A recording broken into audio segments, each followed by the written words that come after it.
in English. A buddy of mine that I went to college with, he had some really long Asian name, and we just called him Wayne. Yeah. I think a lot of people do it like that. If you've ever gone to the salon, if their names are like whatever, Yeah. they're like, just call me Amy. Yeah. Exactly. What the fuck? That's Julie. like Yeah. Yeah. Their name is nowhere near that. A lot of Indian people do that as well. Yeah. 100%.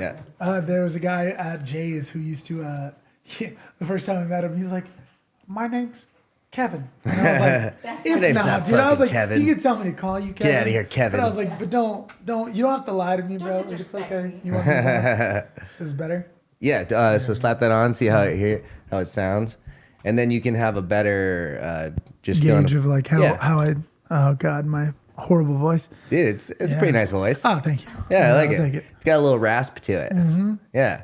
Dude, that's from Jiu-Jitsu. Oh, really? Yeah. Just guillotines? Just Eating getting guillotines? choked. Oh, just wow. getting choked. I've like substantially, it's gotten worse over the last 5 years. Wow. Some people, it's cigarettes. You're at jiu-jitsu. Me, it's Jiu-Jitsu. It's just getting choked really hard. Now it's happening. Nice. It's an unfortunate way to get it. But Yeah, that's how it goes. is what it is. You could put on headphones too if you'd like. I think if it'll reach over there. There's these bad boys right here. there you go. Yeah. Yeah. Oh, yeah, there you go. Maybe you just scoot that up. for us. Easy. Nice. I think the cord goes on the left ear. Oh, Yeah. Today's the first podcast we've got a Jamie here with us. Yeah, for real.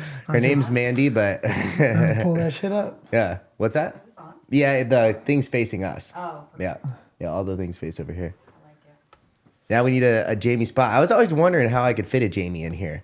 Yeah, there you go. Because it would be nice. There are plenty of times where it comes up where it's like you want to look something up and then like you don't either like pull off completely or whatever. Exactly. 100%. Yeah. Taylor said she'd be down to be my Jamie. Oh, dude, that's Yeah. phenomenal. I think we might. Yeah, just put her in the 100%. closet or something. Yeah. Or right there. Now Just that we in the figured corner. it out, that's a good spot. Yeah. No, 100%, dude. It's a nice setup. Again, I like the whole vibe is very, Thank you. it's very solid, man. Yeah, I try to do everything pretty solid. There's like a big spectrum, obviously, of how expensive, how cheap you can get with it. So Mm-hmm. with the mic or with the cameras, they're kind of like middle of the road. They do shoot 1080p, so Mm-hmm. that's good. But the audio, these are like the same microphones that like Rogan uses. Oh, nice. Yeah, so that's what I like asked other people that had podcasts and whatnot, and tried to get like the down low of what I should do. Yeah. They say that like people are very forgiving on video, but not on audio. Yeah. Like the audio sucks, then like you're fucked. 100%. Which is why I've been trying to drug the shit out of my kitty lately. She just won't shut the fuck up sometimes.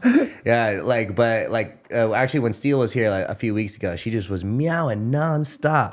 Luckily, my editor was able to, I guess, like do a voice isolation with it, so you don't really hear it for most of it. But I just had the De Los Santos Bros on like a week ago, and I'm like, I gotta fucking do something. So I go to PetSmart and I get a collar that's supposed to be a calming collar, and then these like little catnip things that are There you very go. tiring, and she didn't say shit the whole time. You're like, we figured it out, boys. figured it out. Yeah, hell yeah. No, she's super social too. Yeah, It's she's nice. cute. She's the best, honestly. She's still so tiny. She's like maybe 5 pounds or so, and I think she's like full grown. Yeah, Yeah, she's a sweet little, Yeah. sweet baby. that's it. So how you doing today, brother? I'm good, man. Just working. Mondays are my half days, so just coming straight Nice. from.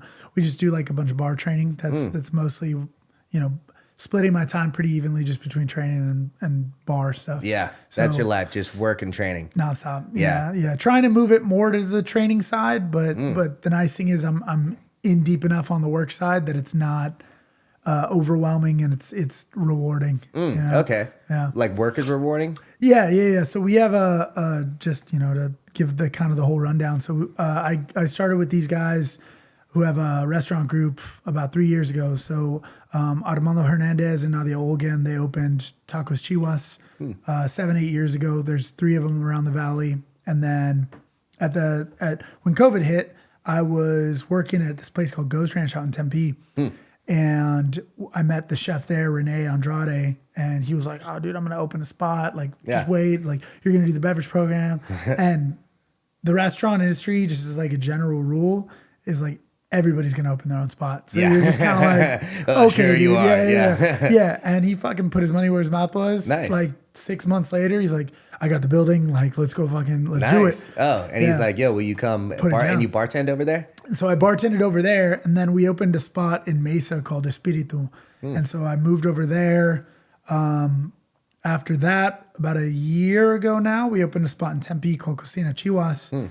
And then just opened a spot in Arcadia called Santo with a new spot this month, April. Nice. April, Very cool. So just nonstop. But again, the nice thing is far enough along that I don't, I'm not behind the stick every day, just shaking drinks. I get to do a lot of like operational side, logistical Nice. side. That's good. Yeah, and it's just like dope people, man. Like, Yeah. you just throw a party every day with your homies. Yeah. And everybody That's hopefully it. shows up. Yeah, right? there are a lot of cool people in the restaurant industry. I worked in the restaurant industry for a while. Yeah, a lot of fucking degenerates. Yeah, a lot of degenerates. A lot of pirates. You got to be careful, especially if you're trying to maintain a healthy schedule. Yeah, Yeah. the schedule and the like drinking, drug use, like all that. There's a lot of that going on. Yeah, I don't, not in like a judgmental way because I love it. It's like the same thing I love with like fighters. Fighters and restaurant people are just all broken. Yeah. And so it's nice to have a little bit of like give and take, because you also have the people fighting who it's like they're not going to drink as much. They're gonna time it properly.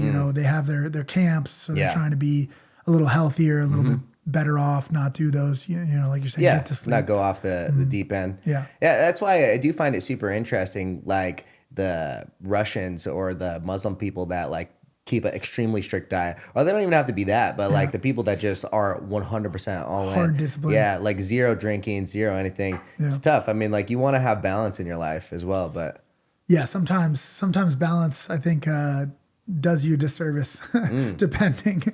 Yeah. Like if you have a $60,000 contract for one fight, or $400,000 contract, $1 million contract for X amount of fights, it's like maybe the balance is not getting in there. Yeah, no, that's no, how you stay maybe it balanced. shouldn't. Yeah, exactly. I like personally, I like the way I kind of do it. Generally, I don't really drink or party that much.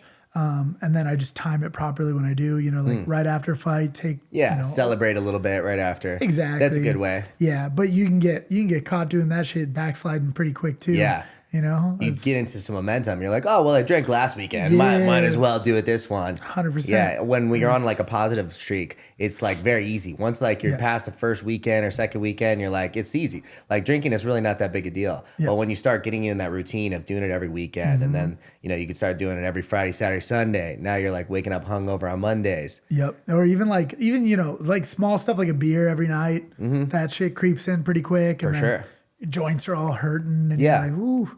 So I'm big on like moderation in all things, including moderation. So like I do think you need to have those days where You you're need to just celebrate your wins. 100%. Yeah. But just doing it in a way where you're not gonna, fuck up the rest of your week and then be on that negative momentum. I feel ya. So what's your goal with this? Is it like MMA full time? Are you a pro or amateur right now? So I'm making my pro debut this year, which is why I'm trying to whore myself out as much as possible and get in front of as many guys as possible. So jiu-jitsu right now, honestly, is more of it's like a supplement. I definitely like. Obviously, it's a big part of mixed martial arts. Yes, yeah, but it's funny, man, because like I try to tell this to all my jiu-jitsu friends too. Is I'm like, it's not the same thing. Like it's very different. Yeah. Because the first time I walked in to spar with real pros, I was a purple belt in jiu-jitsu. I'm like, dude, I think I'll be all right. Like I'm gonna be okay. And then just like cut to getting in the car afterwards and being like, oh fuck, like this is different. Yeah, maybe you're excellent in sport jiu-jitsu or Yes. very competent at least, but then like MMA jiu-jitsu is completely different. 100%. Yeah. Man. Yeah. It's a lot of their game is like fuck your jiu-jitsu. Yes. It's like I'm not going to engage at all. 100%. So sport jiu-jitsu is just very different from MMA in that way. Yeah, and not even like I'm not going to engage. It's just like one of my coaches, Santino DeFranco up at Fight Ready. He has a shirt from one of his quotes. Like I think they got him on like ESPN or UFC or whatever. But it was like, fuck her jiu-jitsu, dude. Just take her down and beat her up, and it worked. Yeah. Like so, it's like shit like that where. Like I always make the joke now, I'll be like, jiu-jitsu doesn't work, just stand up. Because if you can, man, like Derek especially Lewis with the wrestling, has made a call that way. yeah, man. There's a lot of guys, a lot of guys who have not great jiu-jitsu. Although he did get strangled by DC in There's a title that. fight. Yeah, so it's got to be good enough. Yeah. It's not you definitely can't lack. I think that people overestimate is they think 100% jiu-jitsu now wins. And it's like, no, dude, like everybody's got 70 to 80% jiu-jitsu. For sure. And they're just 90 to 100% in something else. Yeah. Like, whether it's wrestling or striking. Or, Also, too, if you're a strictly jiu-jitsu guy and you're not getting those feels at all, you really don't know what you're in for. Yeah. There's a lot of guys that are like brown belts, black belts, but maybe they only train in the gi. They're, they're doing jiu-jitsu for forever, but they don't ever go against the MMA guys that are completely disengaged with it. Like I'll train at Tim Welch's gym over in Peoria a lot. And so he has like a comp class like twice a week. And I'll feel that from, because there's a huge MMA crowd that goes there. Yeah. It's like, it's actually a really effective strategy in jiu-jitsu as well, sport jiu-jitsu. Like often, like what I'll try to see is if I try to play guard and I start getting any sort of guard going, it's disengage completely and then re-engage, try to get my stuff going. 100%. If I start getting a reverse Delahiva, anything, it's disengage completely, back in. Disengage completely, and it's effective in sport jiu-jitsu as well, but it's like it's not, they're not trying to engage with your fucking deep half or whatever, they're trying to get to dominant positions that you can strike from. It's one of the biggest, I think, negative parts of jiu-jitsu, and it's like one thing that me and a lot of the guys who I fight with, we talk about it all the time. I'm like, the number one downside to jiu-jitsu, which I absolutely love it and I'll train it for the rest of my life, it's one of the my favorite single arts, but it teaches you to accept a position. And it's like, no, dude, like, fuck that. Like, if you're pulling me into your half guard, you probably want me in your half guard because that's where you feel comfortable. And like you're saying, like, I could just disengage. And especially with strikes, it's like I could disengage, punch you, and then step back. Like I don't need to fall into your game plan. Yeah, there's also maybe just like the mentality of jiu-jitsu people in general. It's like a more lackadaisical thing. You get to a good position, you hang out, you just be, chill in that position, appreciate the position. Even in contrast to wrestling, it is non-fucking stop until you get like a fall, until you get a pin. Yeah, it's a completely different mentality. So I think jiu-jitsu guys could learn from that a lot. But I think it's still a really relatively like new sport. I think we're still at a pretty primitive age where you can see just the difference between like how long ago did you start jiu-jitsu?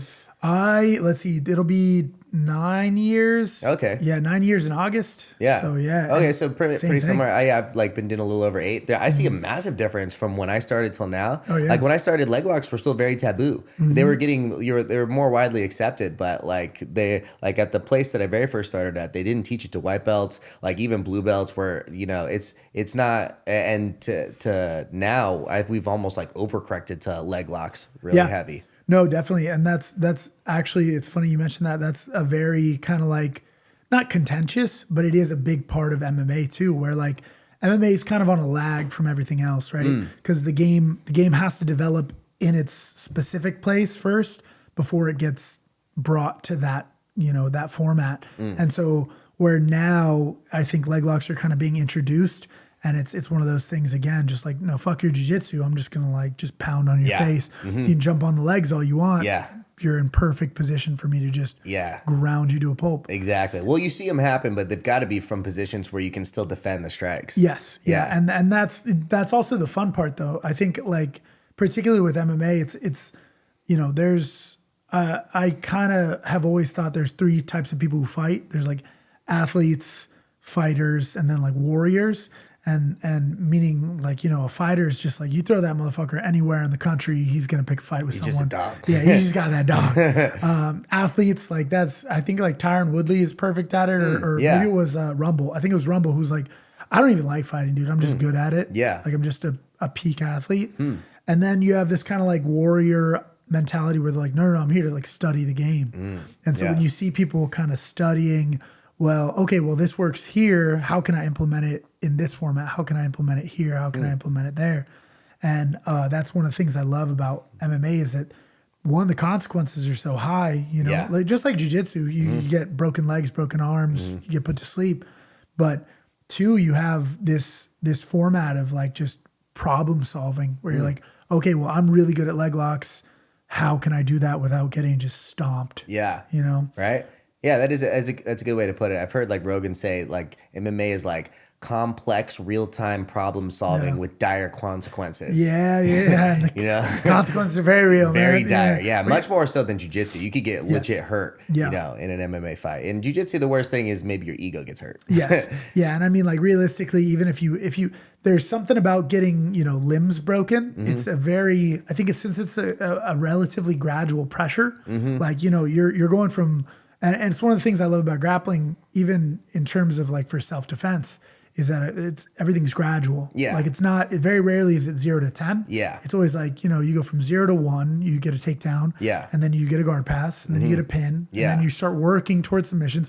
So by the time your arm's like about to go, you're like, Yeah. oh, okay, no, that's not good. Like I'm gonna tap. It's an obvious checkmate. It's never Yes. like, where'd that come from? My Yeah. arm's broken. Yeah. It's like you saw it coming and you also refuse to tap in most situations. Yeah, Yeah. in There's most occasionally, situations. it just fucking goes. It's usually like 7 to 10 all of a sudden. Even then, you do see it coming to some effect. Yes, exactly. And like where with striking, it's 0 to 10. Like you're either not getting punched in the head or kicked in the head, or you are. And so it's again, those physical consequences, like from a striking standpoint, it's very fun because you don't have time to, think about other things. You can't be like, did I pay my taxes? And, but it is also, there's consequences, man. There's very real consequences, and you gotta kind of keep an eye on that when you're planning on doing it consistently.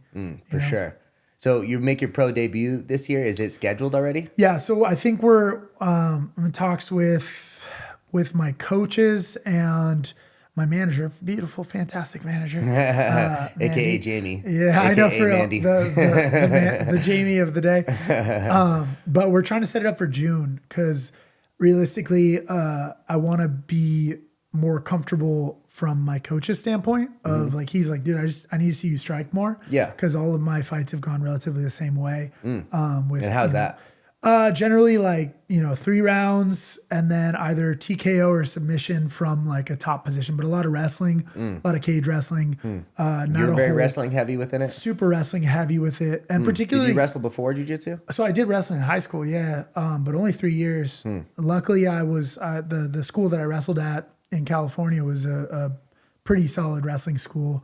Not like a Poway. They weren't graduating NC2A Division They I said champs. like if you could become like California or like Iowa, those are like the top like hardest states to become a state champion just because of the depth of competition. That's the main thing. So California is a true state champ. Yeah. So aside from being, I think it's like second or third largest state in terms of numbers. Just it might be number 1 for numbers. It might be, yeah. It's like the 5th largest economy in the world, Yeah. like more than most countries. Yeah, and there's only 1 state champ in each weight class. So like if you're a California state champ, you're going to college for wrestling if you so choose. Yeah. Where the argument always seems to be, you have like California, Pennsylvania, New Jersey, Iowa, I think Indiana's in the running, but a lot of those states have multiple class champions. So you have like 2 to 3 champions like Arizona. You have 2 to 3 champions in one weight class. Now, that being said, states like New Jersey, states like Pennsylvania, it's like, well, yeah, you have multiple state champs, but you also have, they're graduating a higher percentage of like NC2A Division I wrestlers. So it's like the talent pool might be a little bit deeper. Yeah. Where California, the numbers are deeper. Yeah. I personally, I think that, California, in my eyes, just because I'm biased, will always be the number 1. The toughest, yeah. But it's so most of your fights, you wrestle heavy initially? yeah, and I think primarily because like just again like student of the game type shit, it mitigates damage. Like striking is fantastic. I love striking, and it's very cathartic to, just break someone's face. Yeah. But striking shit can go wrong. Yeah, Like, quickly. and even not even in the sense of like defensively, just offensively. Like the only fight I've lost, I threw a front kick. That was like I opened the fight with a front kick, and I just didn't get my toes up in time, and that shit like curled my feet back and like, messed up my ankle for like 2 months after that. Wow. And it didn't affect the fight necessarily, but it's just one of those things where you're like, dude, you do that. Instant injury. Yeah, man. Yeah. Like I was really lucky that time, but it very easily could have been like a broken foot just from stupid shit that I did. Wow. Huh. And so I find, especially right now with, wanting to get as many fights as possible in as little time as possible. Yeah. It's like you mitigate damage to yourself, you increase damage to the other person, and you just try to shift the probability of you finishing the fight. And I think when you're standing up, unless you're considerably better than the other person is striking, you're statistically, your chances of beating them are going to be much better when you're on top and they're on bottom. So wrestling heavy, I think will always kind of be the primary. base? Yeah, and even if it's not my base, I think it's just like, again, statistically, you're probably your best shot. You know? For sure. Yeah, I think it's the best base for MMA. What about what about the showman aspect of it? Like, obviously, like fighters are not only just fighters, but they're like, you know, entertainers as well. And if you're not knocking motherfuckers out, you could be doing very well, and sometimes you're not going to get a good show. Yeah, dude, we talk about that a lot. A lot of the guys that I train with, because it's one of the issues with, you may have a really good record, but if you have no finishes, it's like, they might not pick you up. Yeah. You know, or in contrast, not to bring it back to jiu-jitsu, but like at the trials, you know, like Andy Varela, he's like, you lost the last one, but got invited anyways because he's he's sick to watch. He's super fun. This one, you see all the ADCC like finals comments and stuff. It's like, invite Andy. Yeah. He's fucking fun to watch. He's sick. And that's just jiu-jitsu too. So yeah, I mean, it very much is like part of the spectators have a big influence on what happens. Yeah, I mean, like that's always the old saying with like, it's prize fighting, man. Like you gotta, you know, you're fighting for a prize. You want the money, but the money only comes if you're from winning the eyes. too.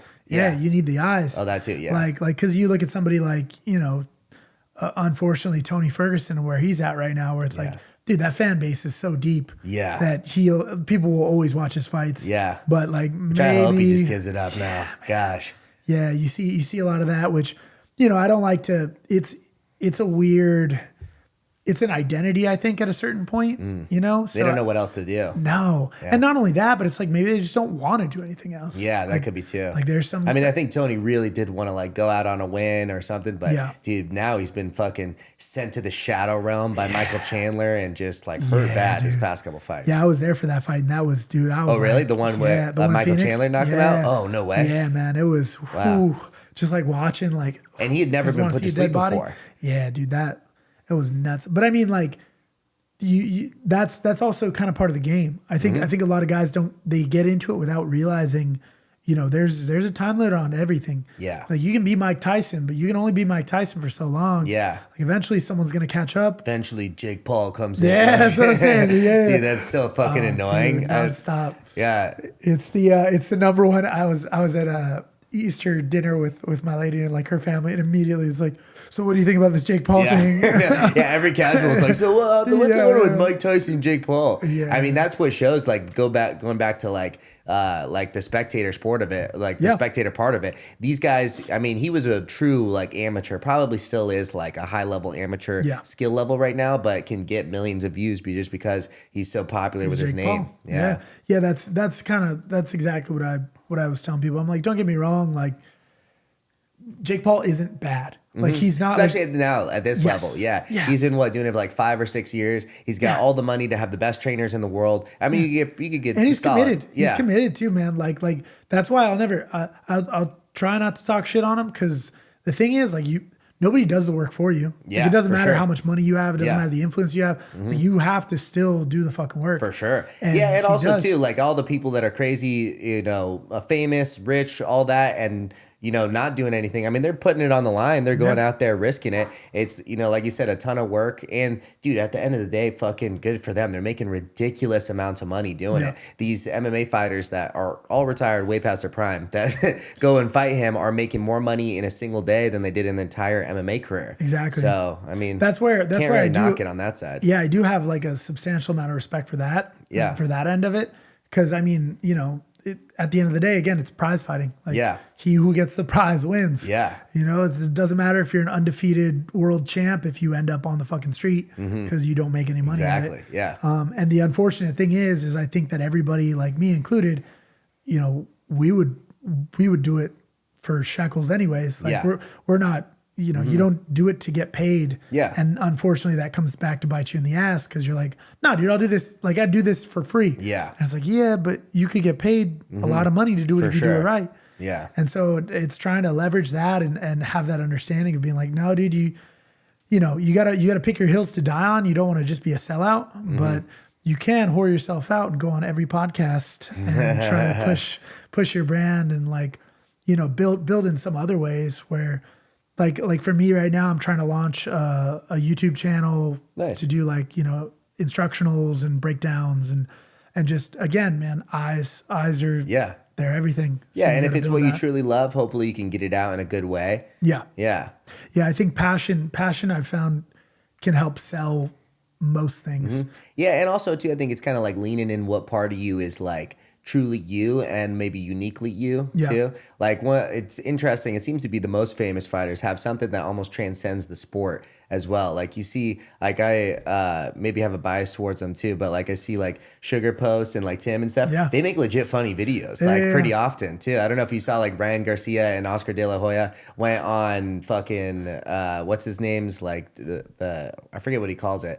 But Ariel Helwani's like MMA Hour or whatever. And they were just like coked up, going crazy. And then like an hour later, Tim and Sugar post something like pretending to be them. And it's truly funny, like watching it. So I think they have something that's more than just the sport. Yeah, he has the sick knockouts. Yeah, he's an incredible fighter. But also too, he's like legit doing crazy shit, hitting out of a bong and then doing stupid mitts in a fucking park. And like, it's fun. You need people invested in who you are as a person. Yeah. Right. Because I think like that's also, you know, to kind of bring it back to like the jiu-jitsu community thing. That's one of my favorite parts about the jiu-jitsu community is that, you know, there's not a lot of sports where you can walk in and be, you know, you're like, yo, is that Sugar Sean O'Malley? Yeah. Like, yeah. And like right world champ. Yeah. Sugar Sean O'Malley? Yeah. And you're like, yeah, we train with him like every week. He's here. That's my dog. And you're like, it brings an added value to you as a fighter because you are like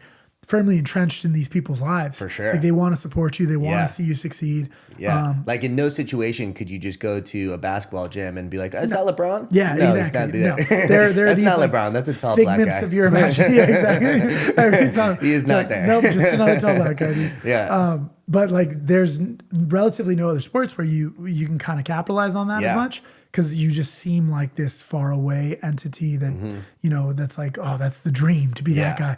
But like, you know, if you're going to a gym that these guys train at, you're like, you see him every day, you see him putting in the work. You're like, sometimes you talk to him, you get to know him, and you understand that like, oh, dude, this is just a person like trying to make a living, trying to be just a normal guy. Yeah. People freak out. Like that's the thing. Like your personality has transcended the sport so much that they forget you're just a normal person. Yeah. You're like now this persona. You're not just a guy anymore. Yeah. And I think that even small stuff like you're saying, like those videos, man, they kind of bring everybody, you bring it back to earth, right? Like where people are like, oh no, like they get high and fucked up and like do stupid shit too.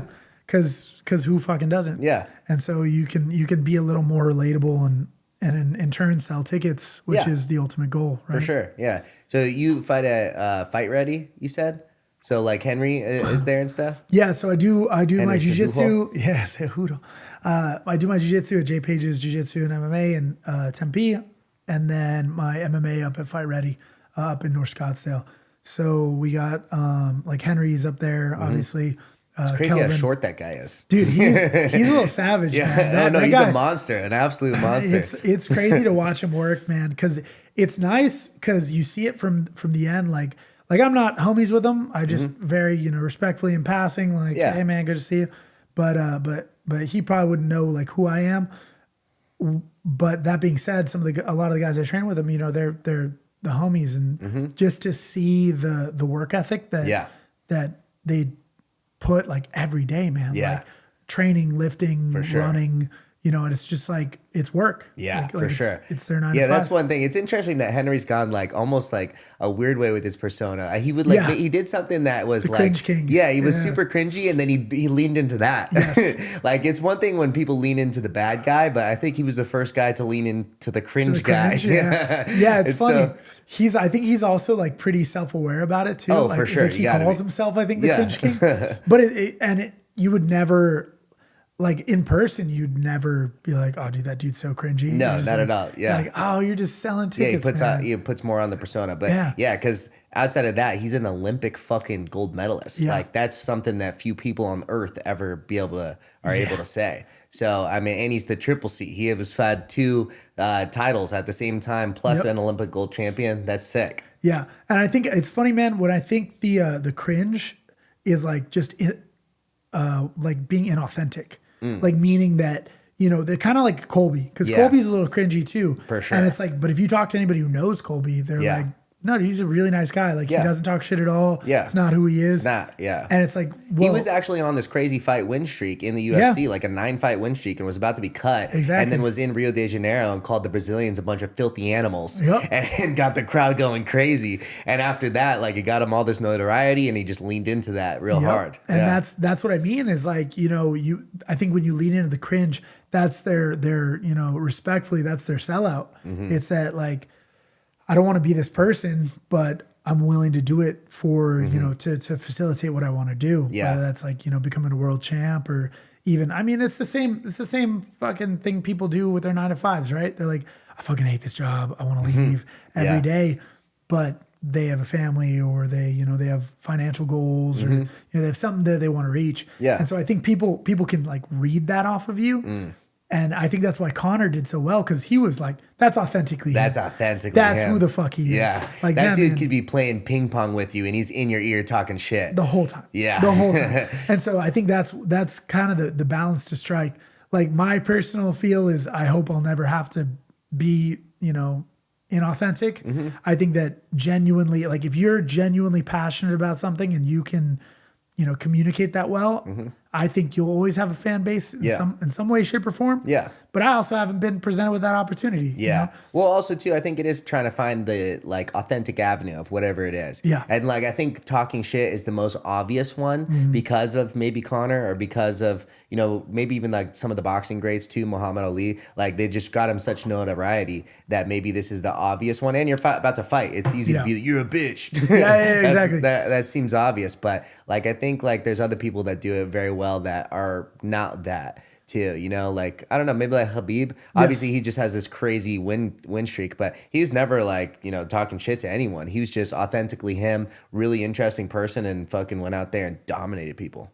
Yeah, I like the way, I think it was Henry actually who said it, who's like, he was the most dominant UFC fighter. He's like, I don't think he's the greatest of all time, but I do think he's the most dominant fighter of all time. Yeah. And the talking shit thing just never made sense to me, because, like, I mean, at least when I was growing up, it was like gradual. Again, you guys, if you didn't like each other, you'd be like, oh, fuck that guy, like, behind his back. Yeah. And then eventually, like, you would talk shit leading up to a fight. Like the fight is, it's not yet there. So you guys are both like, oh, like fuck you and fuck your mom. Yeah. And like, I hate you, you're stupid. And then you're like, oh shit, are we going to fight? Yeah. It's like with MMA, it's like, dude, we're already going to fight. Like, I don't need to. Yeah. We don't need to talk shit. Like, the fight's already going to happen. Yeah. If you're trying to get in my head, you're not going to. Like, it's just, you know, we're already going to fight. Yeah. Let's just fucking do that. Yeah. I think Craig Jones does it really well. Obviously, he's not fighting people, but, like, he's really funny at just like, he's a hilarious angle to everything. So he's another one that he's just being authentically him, and it's really funny. Yeah. I think if you can, like if you can be funny, that's sick. It. Yeah, that's fantastic. Like I'll talk shit. Like, I love to talk shit. Yeah. Like if you're gonna burn me, I'll be like, that's nice. Why another reason that Connor was great, because he was fucking really talking shit and also really hilarious. Yes. Like he has so many fucking, who the fuck is that guy? Yeah. So it's like one of those things again of if you can make it funny without trying so hard. Yeah. Because, you know, it's the same thing. Like jokes are super fucking, they can be, like, complex. If you watch, like, comedians break down their comedy, you're like, oh shit, I didn't know you were thinking of all that stuff. Yeah. And so when you're just, like, trying to make jokes that don't land, and you're like, what do you have, a tiny penis? And it's like, oh, okay. Yeah. Like, everybody's just kind of laughing because they're uncomfortable. Yeah. So it's hard, man. I think it's one of those things with fighters, particularly, like, a lot of them, they're just athletes. Like, that's what they're not trying to. Yeah. They're not trying to sell themselves. They're not business people. They're just like, which is too bad. Fight. Yeah. Yeah. I mean, it makes sense because the sport gets paid on, like, the events make money on how many eyeballs are on it. Yeah. So it makes sense a lot of that ways. But there's a lot of people that are fucking killers that, you know, just never had that aspect of it. Yeah, man. There's a lot of guys who just never get the opportunity too. Like there's guys who even, like, you know, I know who it's like, this man's a fucking world beater, dude. Like, why is he not in the UFC? Like, he goes, you know, he fucks up people who are in the UFC. And it's just same thing, man. Eyes and just timing. Yeah. Like, well, you'll see it even like the Ultimate Fighter. Some of those guys will win all their fights and not get the invite. Yeah. You know? I mean, that happens. Yeah, I forget what event the other weekend I saw. Like he was on like 2 Ultimate Fighters. The first one he like won all of his fights, but didn't get an invite. He did it again, and then finally got an invite. Yeah. Yeah, and then I think that's also that is part of the fun of it. Like now, being as entrenched in the businesses on the restaurant side as I am, it's fun to kind of see like the business angle of things. Where, You got to be conscious of that. Yeah. If you're completely unconscious to that, then you're gonna be taken away. Yes, exactly. And then you learn where the trades to make are, right? Like there may be certain trades you're willing to make that you're not willing to make in other places. Where again, like we talked about me and my attention seeking behaviors. I'm like I get all that out with like the fighting and bartending. So by the time I'm like just living my life, I'm like I don't really want people to be talking to me about stuff or like looking. I'm like, don't look at me. Let me just be by myself. Yeah. But you do, you have to be a personable and like extroverted human being. You have to sell yourself, and so you have to kind of make those negotiations where you're like, And maybe also too, it's just certain aspects of yourself that like you're a white belt at. Yeah. Maybe you can just like improve on being a better communicator, like having a lot of good thoughts in your head, but if you're not able to effectively communicate them, what good are they? Exactly. Because I also feel like I'm naturally an introvert. I feel like in high school I was very introverted. Just my whole life mostly I've been very introverted. And then like my jobs, I think have like slowly broken me out of that shell. Like at first in the restaurant business, having to talk to people a lot, and then in real estate, just like cold calling people and whatnot. And so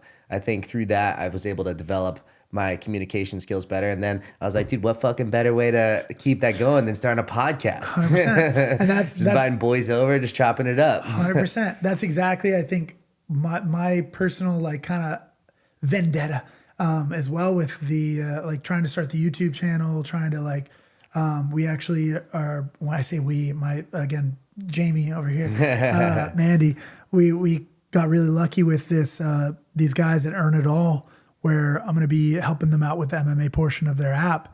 And so it's like stuff that is very uncomfortable to me because I'm like, who the fuck am I to be telling people how to live their lives? And then at the same time, you're like, no, dude, like people, they'll either listen or they won't. And you learn from it, you take from it.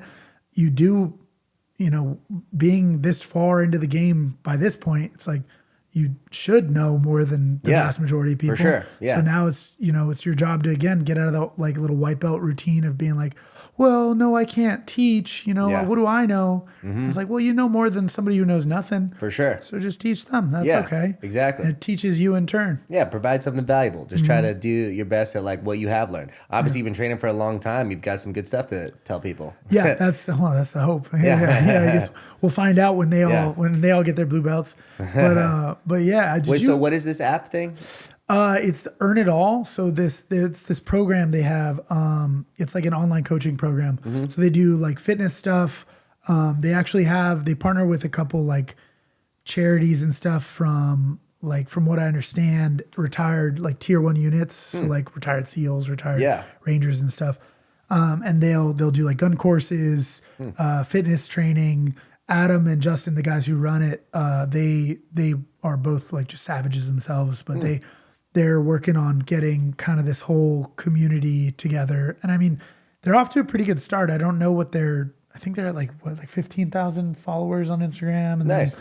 Then, like I don't know how many subscribers they have, but they have like a decent amount of subscriptions on their app as well. So they're doing great things, and they're just like good dudes. Like their whole kind of premise for Earn It All is they're like, you want to drink and like party and stuff, like, well, fucking earn it. Oh, okay. Like, Is that the Earn Your Booze people? Yeah. Oh, okay, nice, guys. cool. Yeah, so Earn Your Booze was kind of like a little segment of their thing. They're switching the brand to Earn It All to be a little more like all encompassing. I don't know if they are going to bring back Earn Your Booze. I think they were talking about bringing it back as like its own specific thing. Oh, that's cool. Yeah. Gabe, like I said, the De Los Santos bros were on last week. Gabe brought me a bottle of tequila. Yeah. So I forget the name of it because I was like, the that's Wild cool. Common? Oh, yeah, that's it. Yeah, exactly. Yeah, they're great. Yeah, man. So, and that's kind of the fun thing too, is that it's a bridge of my worlds. In the restaurant, I do all the beverage programs. I'm the professional drinker. Oh yeah, like I drink. I get to try more whiskey, tequila, mezcal than anybody should in their life, to be honest. Yeah.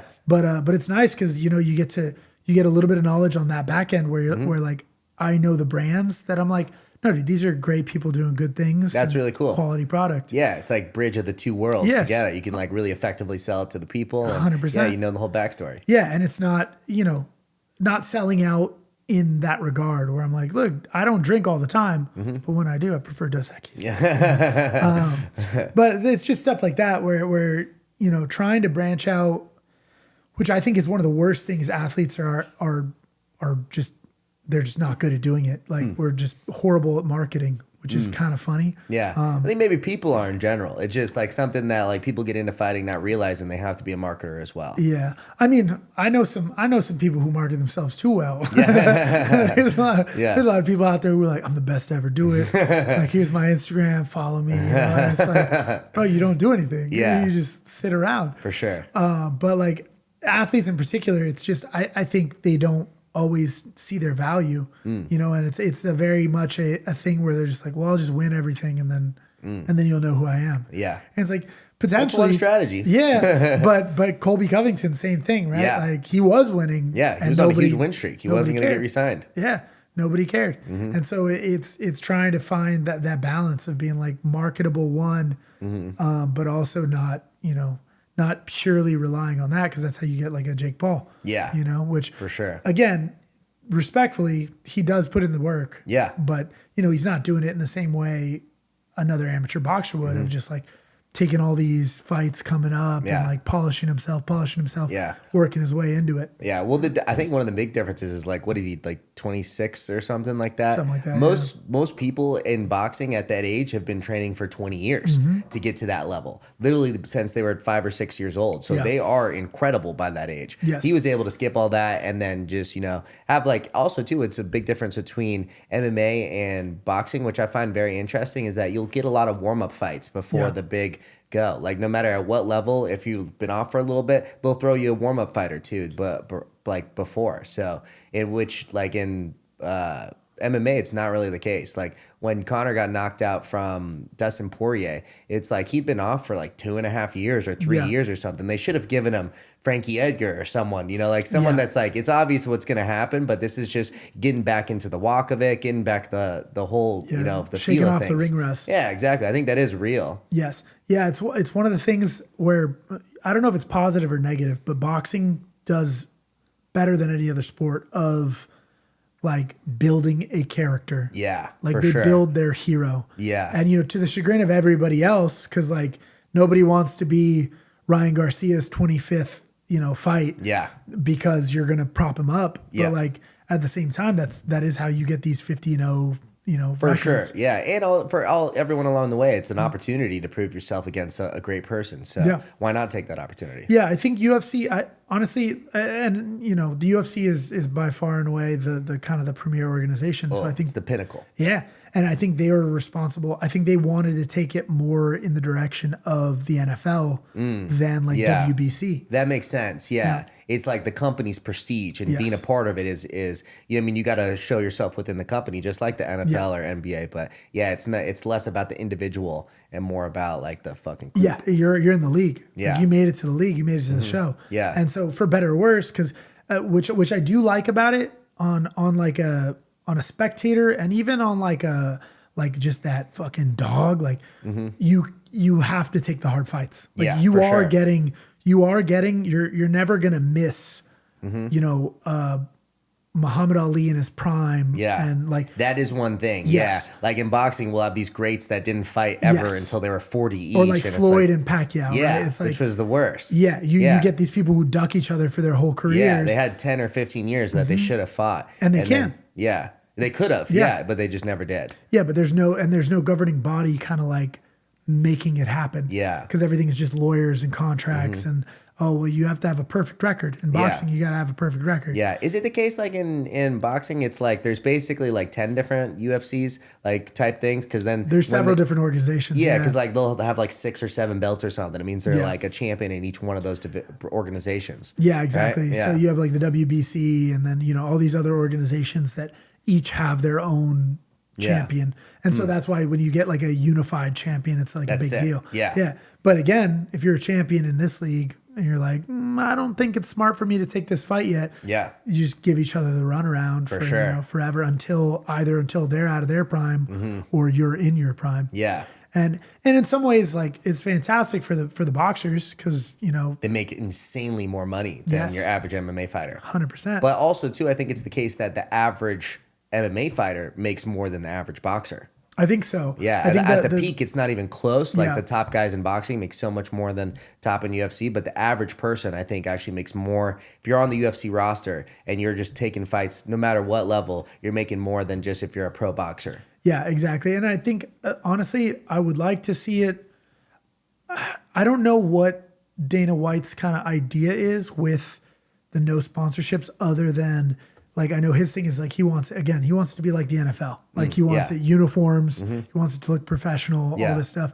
But I'm like, but you could also just like allow people their sponsors. Yeah. And then that's, if you all you did was allow people sponsors and get it like a template, almost like a NASCAR race car, right? And be like, here's your template. Here's where at least you're they can allowed make to more put your money sponsors. on like their shorts and stuff. Yeah. You remember back in the day, they used to like paint their backs. 100%. There would be like actual Yeah. paint on your back and chest, and that's you would sell sponsorships of like my chest or my back. Oh yeah, man. Yeah. And I mean, again, it's one way of increasing the potential for money there without kind of changing anything, really. Yeah, I mean, realistically.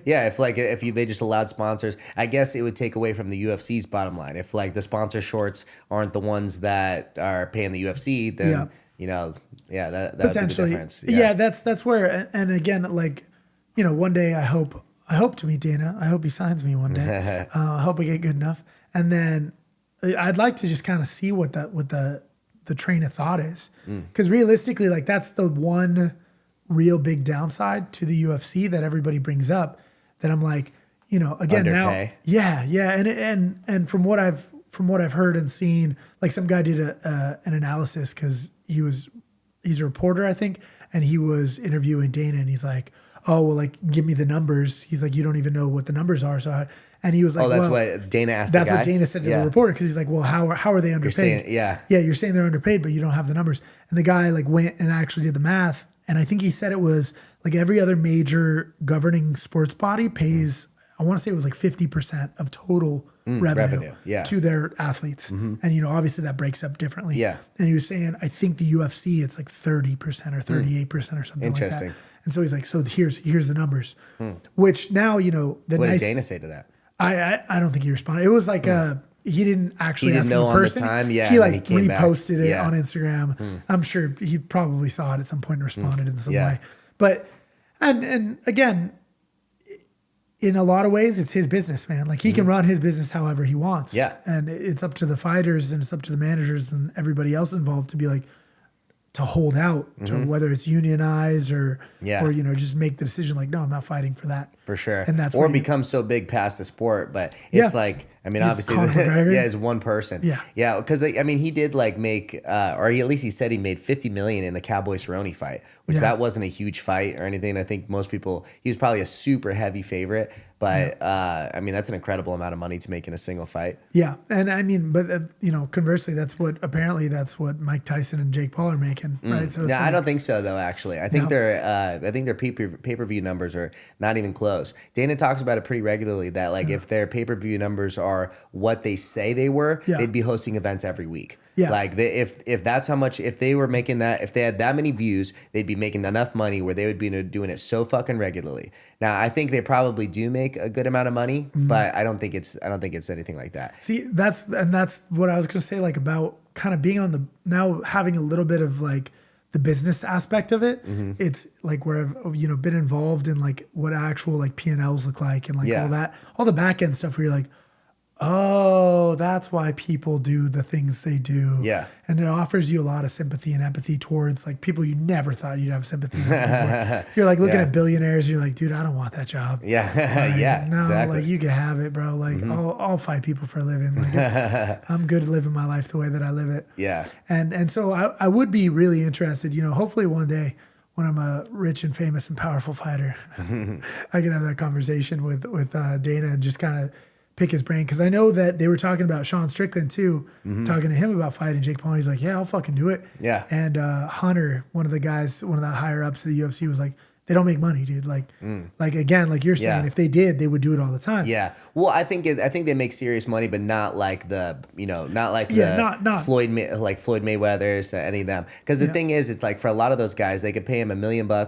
$2 million or something, and that's more than they've ever made in a career. Exactly. Usually, like a single million, like very few fighters get to that in a single payout. Yeah. So like we in Tyron Woodley's instance, maybe $2 million was more than all of his fights combined or something. Yeah, That's exactly. very realistic. That's very possible. 100%. And it's and again in the like grand scheme of things, when you compare it to NFL, NBA, MLB, it's like, well, yeah, maybe they're not making as much as those guys, but also like, what do the numbers look like? Because Yeah. you get numbers from like, eyes on the sport. And for the longest time, it wasn't on ESPN. It wasn't, it was kind of taboo, and nobody, it wasn't in the same vein as these other sports where like they're already established. They've been around Yeah. forever. They have all their legal fees worked out. They were there before the invention of the internet, where the UFC really kind of wasn't. Yeah. Like came out in 93. Yeah. Like, and then maybe really got popular in the 2000s. yeah. Yeah. Yeah. And so it's where on that end, I tend to kind of, draw back from the fighter pay thing a lot. Cause I also, again, Also, if you do talk to Dana, that shouldn't be the first combo. yeah, exactly. You'll be cut tell me about immediately. pay, dog. Yeah, exactly. No, that would have to be a very, very distant conversation. Yeah. After I was Or after all some set. sick fucking knockouts, some Yeah, sick exactly. fucking finishes. Yeah, You're like, yeah. hey, Dana. Yeah. I don't want the bonus. I want to talk. Let's renegotiate this contract. Yeah, 100%, man. But that's, it's funny to see, again, just to see that the other side of it and be like a little more, I think more forgiving than most, where the downside to it is that fighters, dude, will do it for free. And that's the issue is like, because arguably, I mean, so would Major League Baseball players, right? It's like, nah, Yeah. you play a game for a living. Yeah. Like that's the payoff. Yeah, it's sick. Is that you just get to do what you love every day. For sure. And unfortunately, again, a lot of the fighters are just like, no, I'll do this shit for free. So, Yeah. $3,000 isn't bad. Let's do that. For It's sure. Well, this shit Interesting. could change your life. One fight, one head kick, man. Yeah, She'll that's change your it. life. So did you tell me when, do you have a fight scheduled right now, or you're trying to get So that? we haven't scheduled it Yeah. officially, but so I'm doing a Muay Thai tournament in May so that I can kind of like get them hands right. Nice. And make sure like my striking looks good. Yeah. But then Just June- Muay Thai. Just Muay Thai, yeah. Nice. So the USMTO, which I won one of them back in like 2019. So I've done it before. Nice. It's nice because you get, I had 4 fights in 3 days. Oh, And wow. so like you get a good amount of experience, a good amount of Is exposure. it like tournament style? Yeah, tournament style. Wow. So you weigh in, I think when we did it, we weighed in Thursday, fought Friday, fought Saturday. You weigh in again on Sunday. Wow. And then the championships are Sunday. Interesting. Yeah. And so it's fantastic, man. Because also, like, in terms of just getting your mind right, like, you'll never, if you fight multiple times in like a weekend or Yeah. multiple times in a day, one fight never seems that bad. Because you're For like, sure, yeah. I've fought multiple times in a day. Like, it's one fight. I Right. think And so it'll is that be really all right. common for Muay Thai? It's always like bracket style? So I know for this it is. They're trying to, I think it's kind of the attempt to bring Muay Thai more into the forefront of like an Olympic sport, a more Americanized sport.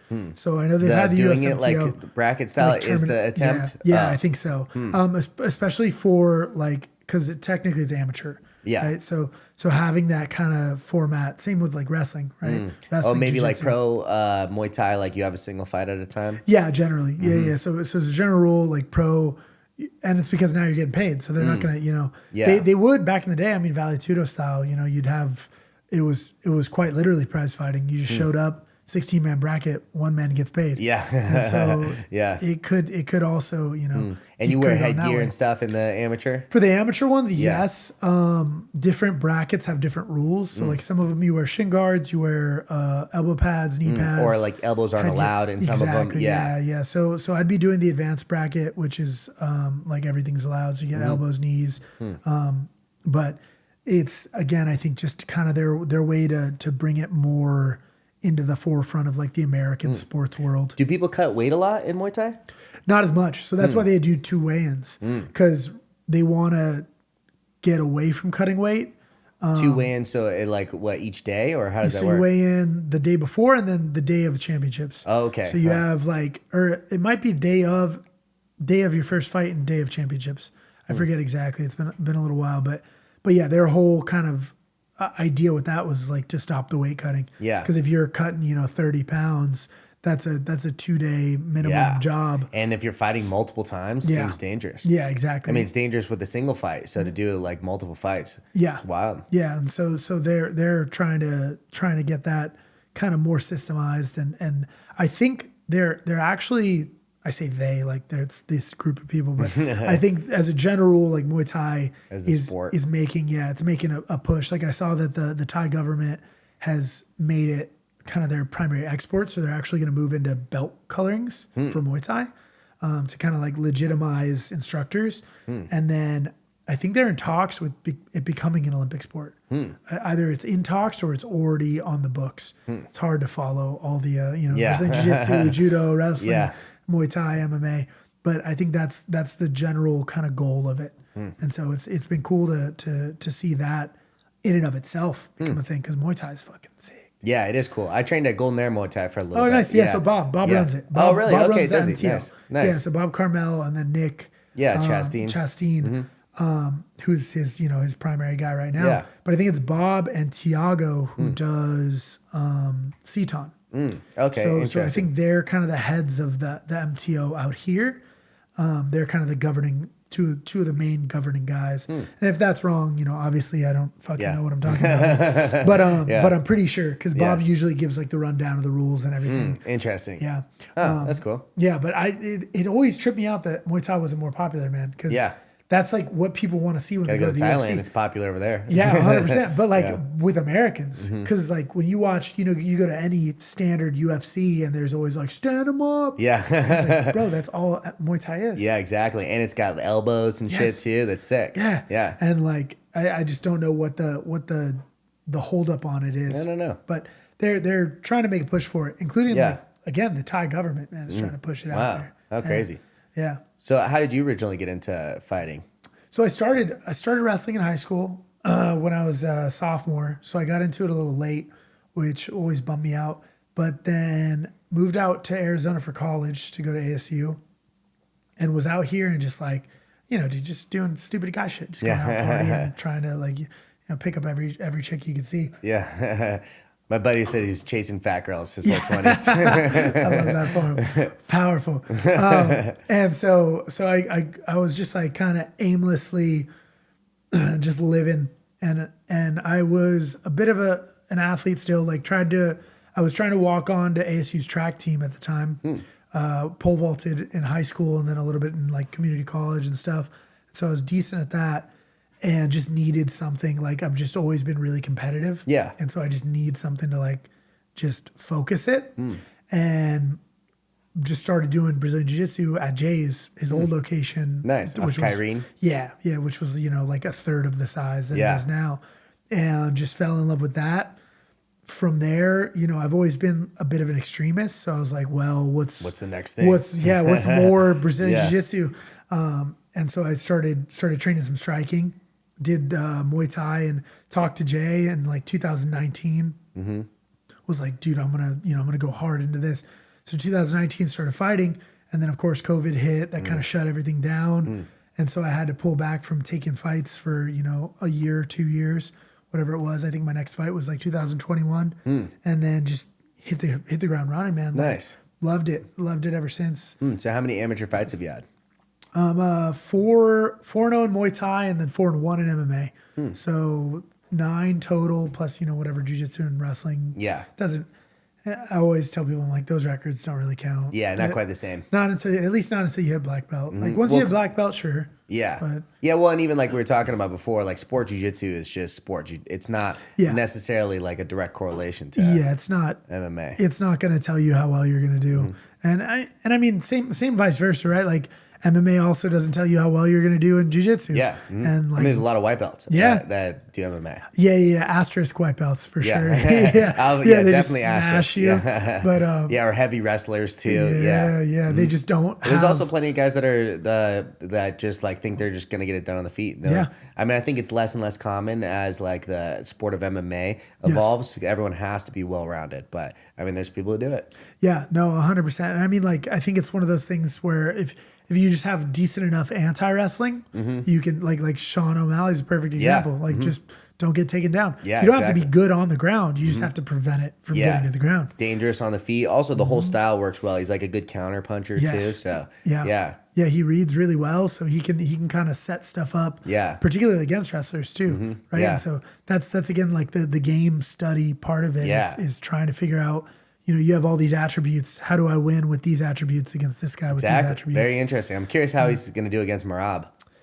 Yeah, that's it. That's an interesting one. That's a tough for sure. one. Yeah. That's a tough one for anyone. But Yeah. he seems to be the anti. I feel like he would be the anti O'Malley. Because the thing about anti wrestling is like you're getting them tired. Like you're getting them tired and you're giving them consequences. Yeah.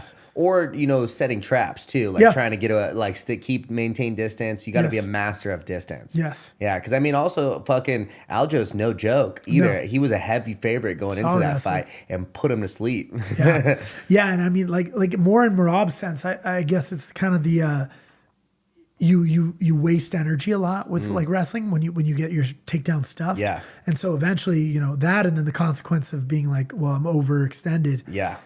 But Marab just doesn't get tired, man. That's the thing. I was going to say that I don't think the energy is an issue for Marab. He doesn't get tired, and like, I don't think he hasn't really, like, his chin hasn't been tested. Yeah, that's true. So he's got a lot of, he's got a lot of life. Yeah, a lot of confidence in it too. Yeah. Yeah. So like apparently with his fight just against Henry, his coach was talking about he did 3 rounds with Aljo in the backstage before. He's like, he did 6 rounds that night. And he's like, I'm not talking about they were, sparring, touching each other. They fought a 3-round fight backstage, and then he came out and fought Henry for 3 rounds. Yeah, exactly. Yeah, and had an unlimited gas tank with Henry, which Henry has an incredible gas tank as well. 100%. So, I always wonder, the thing with fighters is I always wonder how much of it is talk. Like, not just talk, because I imagine they were going pretty hard, but I'm like, but were they fighting? Yeah. Like send the vids. Thought they were boys. Yeah, send the vids. Yeah. Well, not only that, but I mean, like, throwing for the fences. And like, it is a different thing, sparring versus fighting. Yeah, for sure. So, yeah. Well, like, I mean, they used to say, like Artem Lobov is like a Connor's good friend. Apparently, they would have full-on fights in the back. Like, they would talk about, like, Connor would just beat the brakes off of him and then go out and then get into the ring. So. Yeah, you do have to get that. You have to get that first sweat out. Yeah, I think that's a big part of the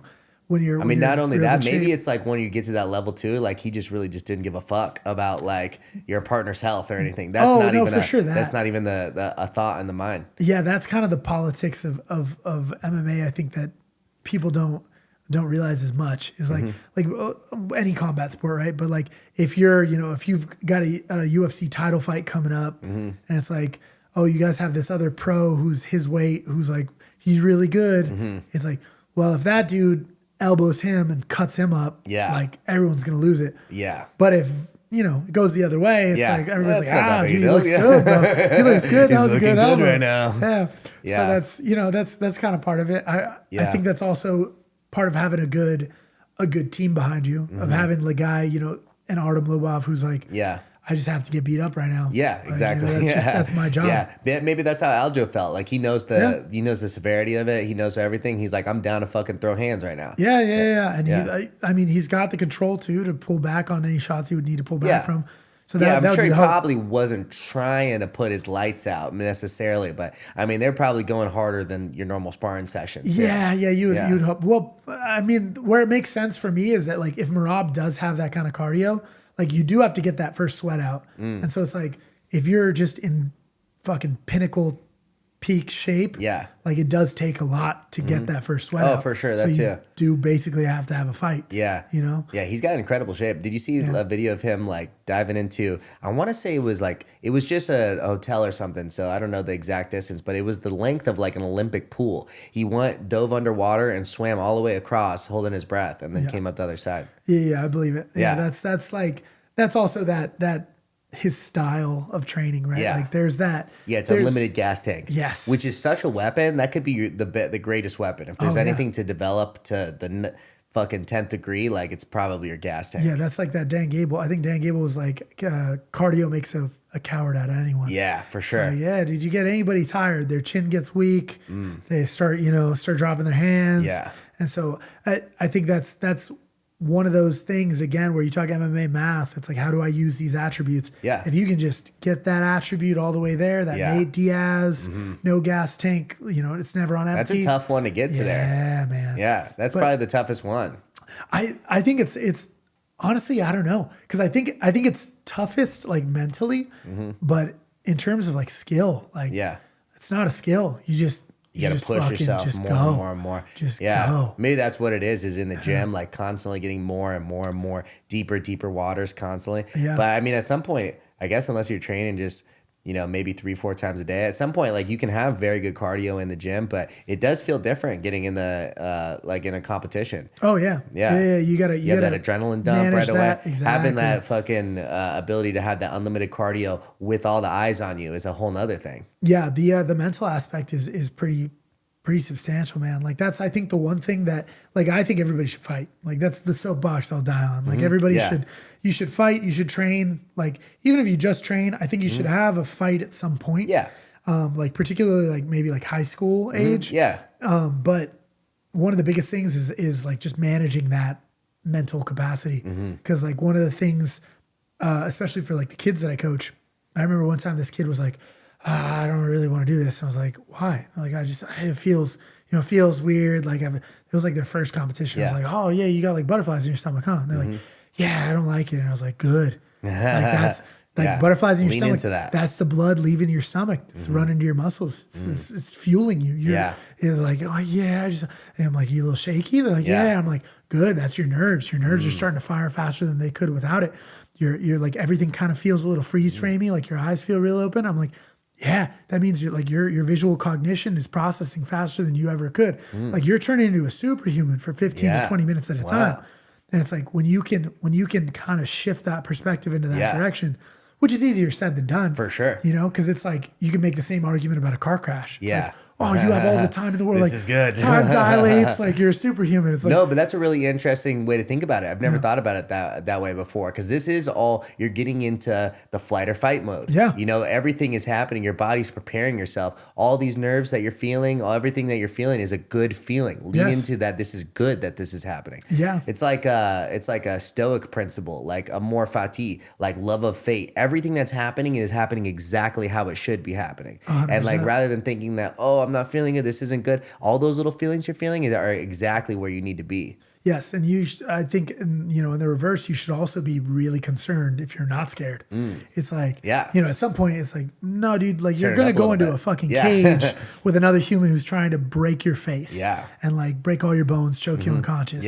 Like you should have a little, a little something, brewing in there. It's like I don't know what promotion it was, but an MMA fight just like a month ago or so. It was like, I want to say light heavyweight or heavyweight. There's some big guys. It was like a Russian guy and a black guy, and the black guy comes in like looking around like this. It was way overly calm, just head kick like within 10 seconds of the fight starting. I was like, well, that wasn't the right way to go in. Yeah, exactly. Maybe have a little bit more edge than that. And that's what I think. Like not only on that, just as like a person. Like I think people should be able to deal with that, because you're also gonna get that. Like one of the biggest things I try to teach, and anytime I have like an argument with somebody, the first thing I'll bring up is like, what's crazy is that your brain processes an argument the same way it does a fight, which is why people, when they start arguing, are like, well, you think that's the best movie ever? Like, no, this, and you're like, dude, this isn't that important. Like, we don't need it. Like, we're not going to fight. But so when you get that, like even now when I've had to like kick people out of the restaurants, I've had to like get people arrested, shit like that. And like, luckily I haven't had to beat the fuck out of anybody yet, but it could happen at any moment. and it's like you get that little adrenaline dump. I still get it. And it's like, you get that little like start shaking and you're like, oh, okay, I know what's happening. Like I'm fine right now.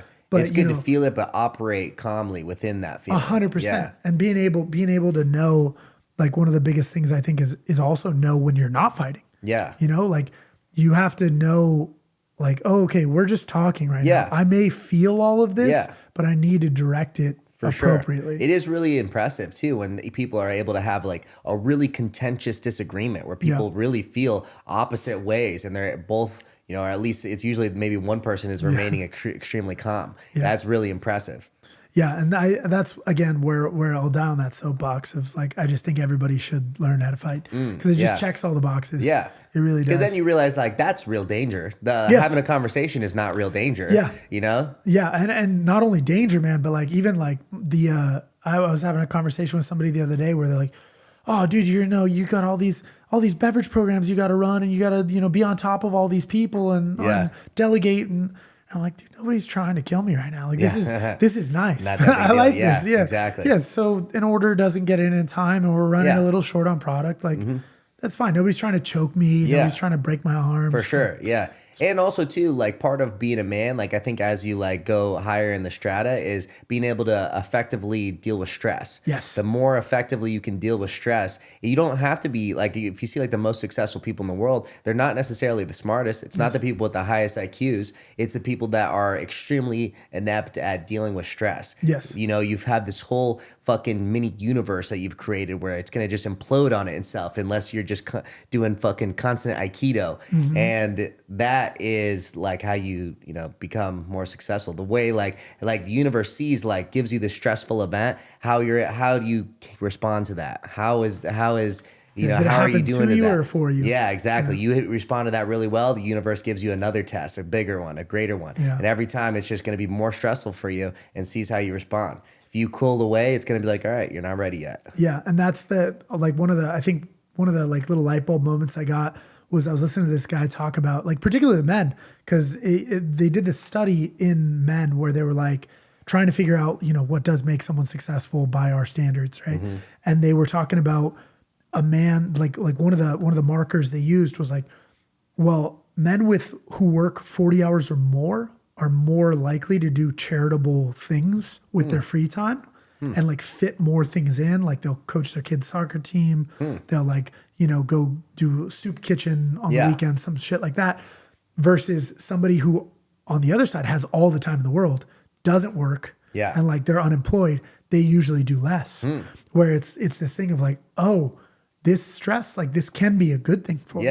Like this can be a good thing for you if you leverage it properly. Like if you obviously you can't do everything all the time. There's a limited amount of time and energy. But I've noticed every time I can fit something in that I'm passionate about or that I feel has like real growth or real potential for like improvement, it only really like energizes you in the long run. Sure. As long as you're resting properly. For sure. Yeah, obviously the body has a limit of what it could do.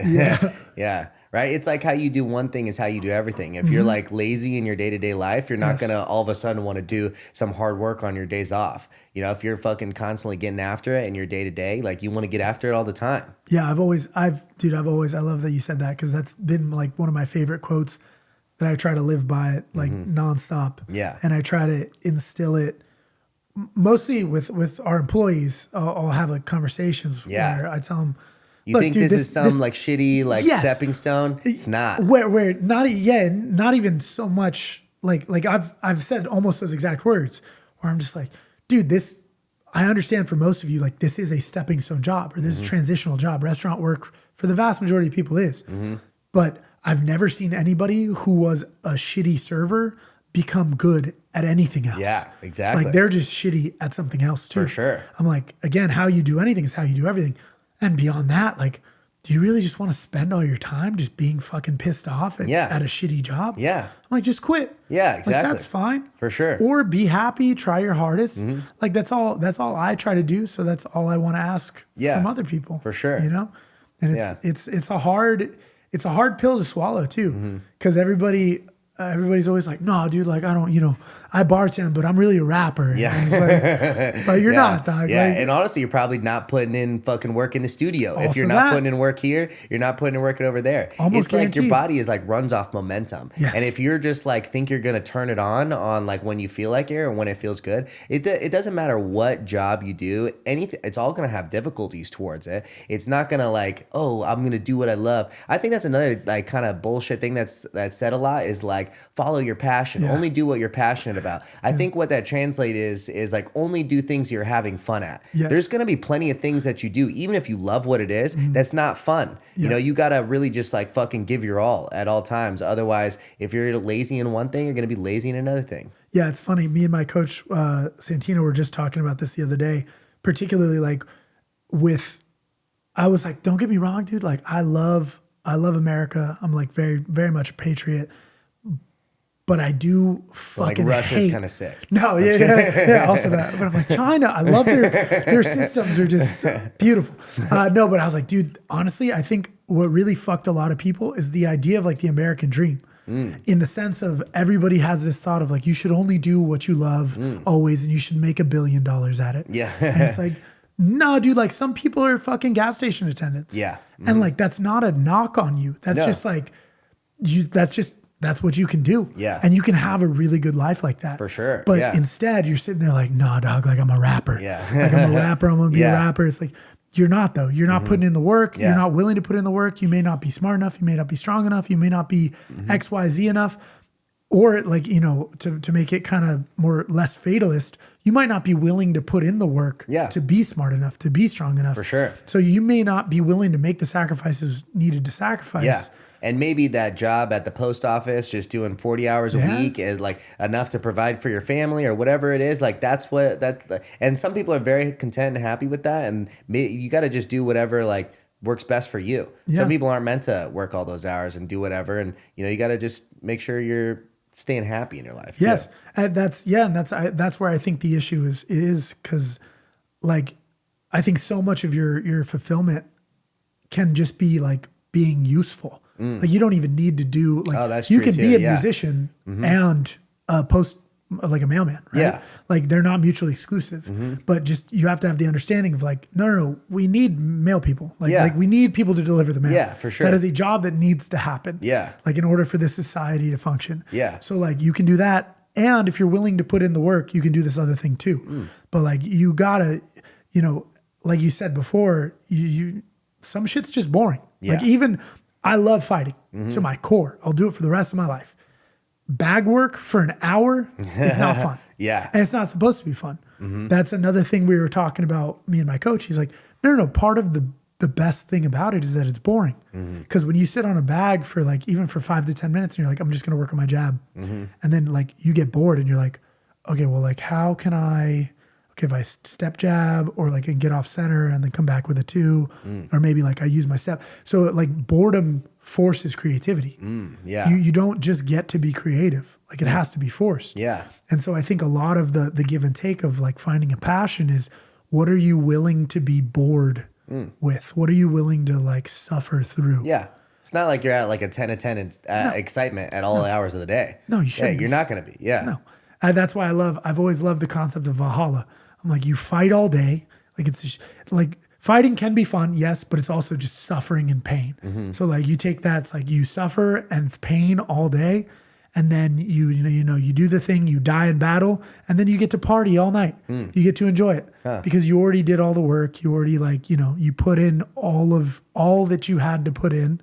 You suffered through it, you worked through it, and then now you get to reap the benefits. Nice. What's that word? Allah? Valhalla. Valhalla. Valhalla. Yeah, Viking heaven. Okay, Yeah. That's what it is. Viking heaven? Yeah, that's Viking heaven. You gotta die in battle, or if you're a woman, die in childbirth, and then you get to go to Valhalla. And if you don't go there. But that's interesting. their If you their didn't heaven. okay, I gotcha. Yeah, If it's you didn't like- put it all out there, Yeah, you're not going to Valhalla. Yep. If you stayed at home like a coward and Yep. didn't fight in war, then you're not going. Yes, 100%. Which obviously, I'm I do think everybody should fight. I don't think everybody should, be forced to fight. Yeah. But I think that everybody should make the choice to. Yeah. And so, but that It could be an analogy exactly, for, that's- life as yeah, well. Just really 100%. giving your all. Whatever you're doing, just Yeah. fucking suffer through it. Do all the things Yeah. that you have to do, and then you get to enjoy doing the stuff that you want to do. Yeah. And like that balance again of being like useful and then enjoying. And being useful and enjoying. That's a good point too, as far as like being useful. It's interesting. Everyone like hates their jobs, or most people like hate their jobs, but at the end of their life, before they retire, they realize that like your purpose was like or they found purpose a lot through Yes. their coworkers, through their community, through all these people that they met in it. And so many people, I've heard like that the average age post-retirement is like 2 years. Yes. Like people almost always die like right Yeah. after they get retired, because they like lose purpose and they stop doing anything, and now they're old, and they thought that this whole life was leading up to this, but it was about the fucking steps along the way. 100%. It's always what is happening, which is why that's why I love the way I've set up my life, because like I basically have Valhalla. Like I go to the gym every day, like Nice. during the day, and then I go to the restaurants at night. So it's like very much like fight Got a all solid day. routine that you're like really enjoying right now. Yeah. And I mean, like even enjoyment, I take the enjoyment from the fulfillment, because I don't think you should always enjoy everything, but I think you should always be fulfilled. I think that's really the carrot to chase, Yeah. because like even same thing with fighting, man. Like you have some hard rounds with a good motherfucker, like that's not enjoyable. When you get Sometimes that really sucks. kicked in the head Yeah. and fucking kneed in the body, like it's not enjoyable. Yeah. But it lends perspective to everything else, Yeah. where you're like, everything else is the consequences aren't as high, and you get to you truly enjoy your food because you're fucking just starving. Yeah. And when you cut weight, like you've cut weight before, like it's not fun, but Yeah. that first meal back, man. Yeah. It's worth it. It's really nice. It's worth yeah. it. I did a 72-hour fast a little bit ago. I'm actually I'm starting one right now. I haven't eaten at all today. Yeah. Well, I have a competition this coming week, and I had a fucking wedding this weekend that I had to There you be go. at. So I was like, I'm going to let it ride on the weekend. Oh, Just, it's also 179 is what I have to make, which is not that bad. But I woke up yesterday morning at fucking 193. Yeah. So, like 13 pounds in 5 days is not great. But I was like already down like 4 pounds today, not doing much. But the first 72-hour fast that I did at the end, oh my God, that first steak that I had was just so incredible. The best. It was insane. Like just a perfectly cooked ribeye. Oh my God, it was insane. Just water, even. I Yeah. tell people all the time, like I have friends who are like, I can't drink water. I'm like, cut weight. yeah. I'm like, cut weight. It'll I be the love water. I best actually thing. have no problem drinking Yes. water. Oh, it's the best. Yeah. Because you cut weight before. Yeah. You Yeah. feel that like just nourishing drip Yeah. of life. I love it. But, yeah.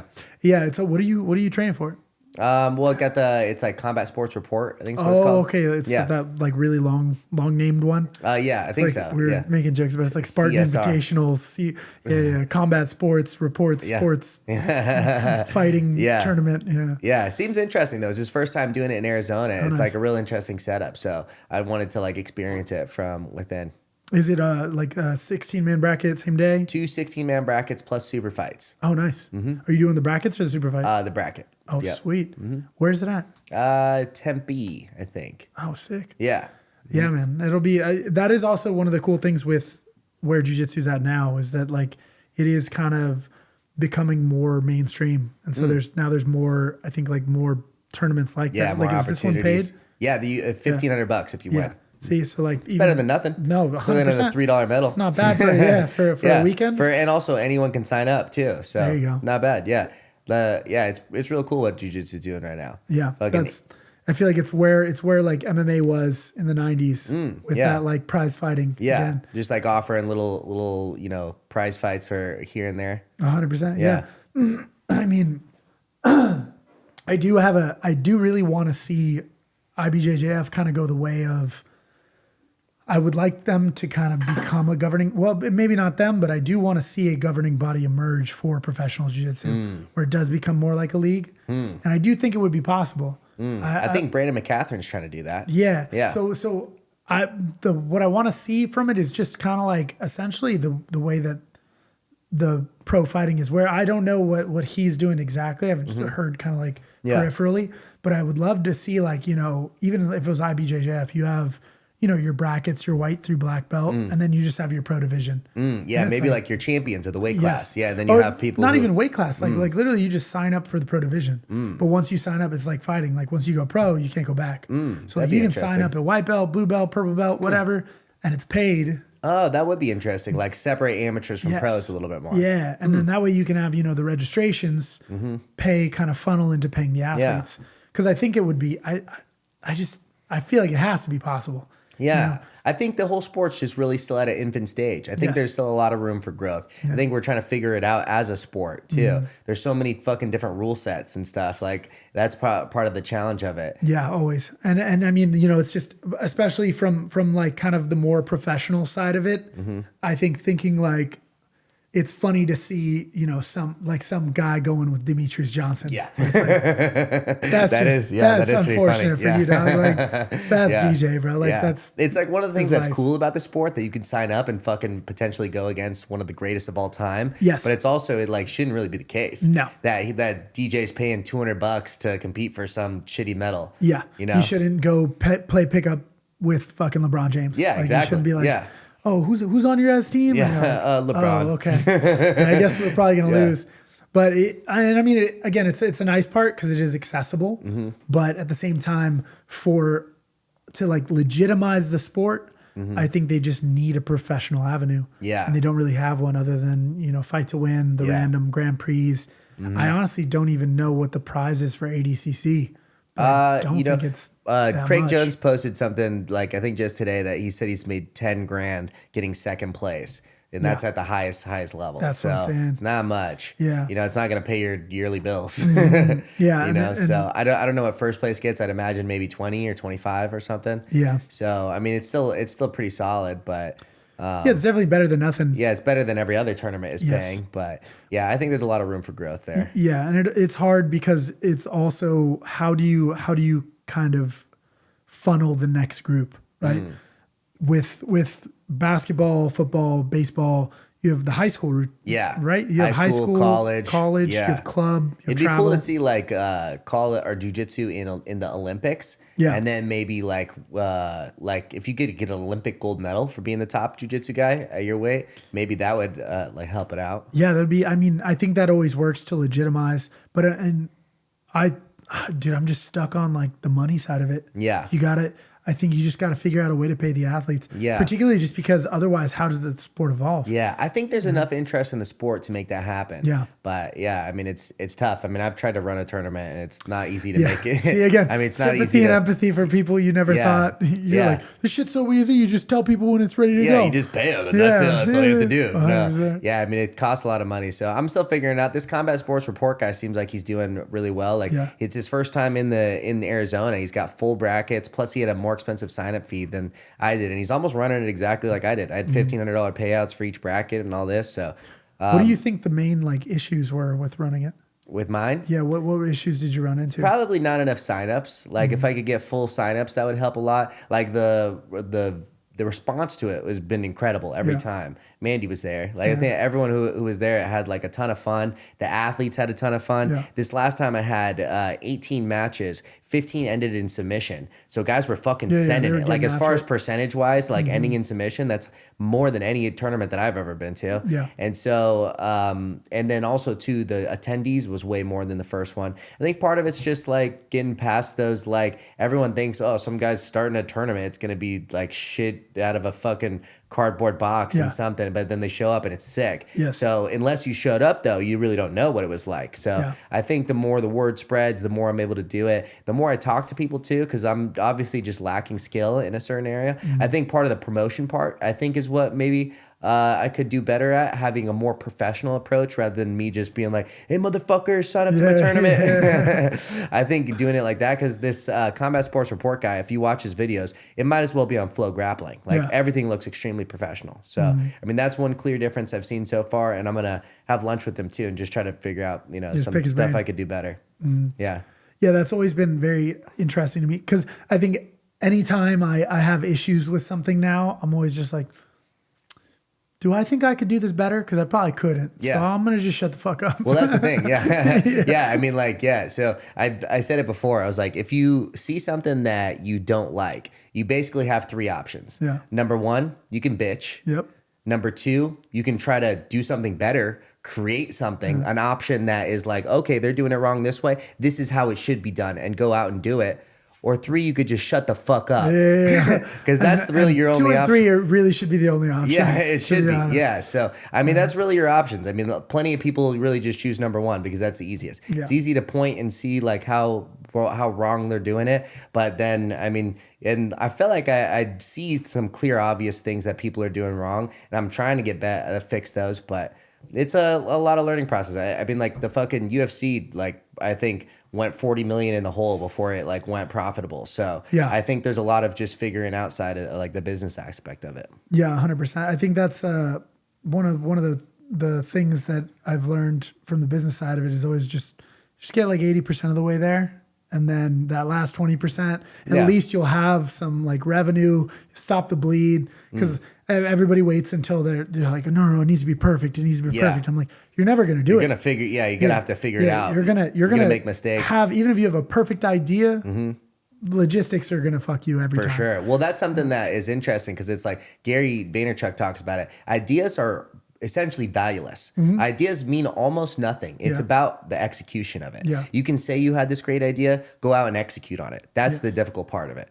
Yeah, that's the only part that's why it's funny with me starting this YouTube channel, I was like, texting people who I teach and like family members and stuff, just be like, what do you guys like? What would you want to learn? Because obviously I want to know what like market research, right? And so one of the biggest things I think was, oh fuck, it just left me just like that.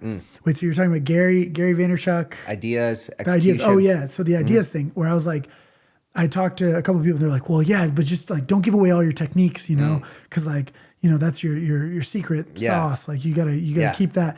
And I'm like, bro, like nobody's gonna do the work. Yeah. Like you can give people the blueprint sure. because the blueprint's pretty much out there for everything. Yeah. And just the amount of people who don't do the work is almost all of them. And it's kind of that Marcelo Garcia. I remember he had this saying that I really like where they were talking about him doing instructionals as well. And they're like, well, everybody's going to know your game. And he's like, good. I hope they train for my game. Yeah. He's like, because they're going to fall right into it. Yeah. He's like, I've been doing my game for 20 years. Yeah, exactly. He's like, you're not going to be better than me at my own game. For sure. He's like, so please feel free. And so I've always been a big proponent of, again, like just ideas are fantastic. But again, execution, you got to do it, man. For sure. You got to put in the work. Absolutely. Well, brother, dude, thank you so much for coming on. Thank you. Unfortunately, I got to go train. Oh, no, or I love else it. we could go longer. Yeah, But, same. dude, thanks for coming on. Love to have you on again. Yeah, thank you, man. Any Anytime. like shout outs or anything you want to give? Probably, let's see, the undeniable _ on Instagram, undeniable MMA on YouTube. That'll be up soon. So hopefully I can get some more content up and get some instructionals and kind of, be a cheap whore and sell myself. Other than that, thanks to Mandy Ascendant MMA Management for setting it up. And thank you for having me on, man. Dude, thank you for coming on. Of Appreciate course. it. Yeah, appreciate you, bro. Oos.